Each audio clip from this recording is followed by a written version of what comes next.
Pa bolje bi ti da si šlogirao. Šta je bilo? Šta se desilo? To ti meni reci šta se desilo.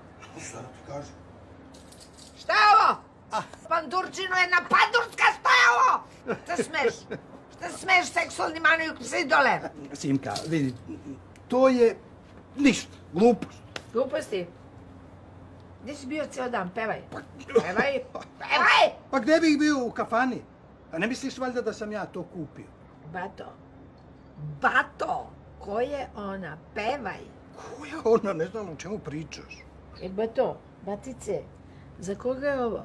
A? Ovi kondomi, za koga je ovo? Za mene sigurno nije. Molim te, čuti! Čuti kad govorim, čuti! Jer ja sam odnedavno u mene pauzi i ne mogu da zatrudnim. Dakle, za koga je ovo?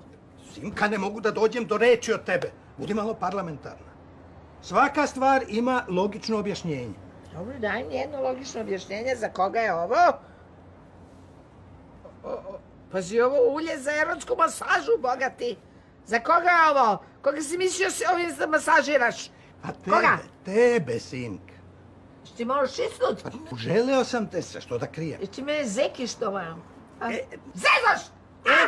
Evo ti logično objašnjenje. To je reklamni materijal. Poklonili su mi ga u apoteci. A su naši crku u kojoj će se krste, što će nisu poklonili maz za šuljeve. Pa, procenili su ljudi da bi na tom polju još uvijek mogao da briljiram. Ne znam kako tebi izgledam, ali njima sam izgledao ubedljivo. Da.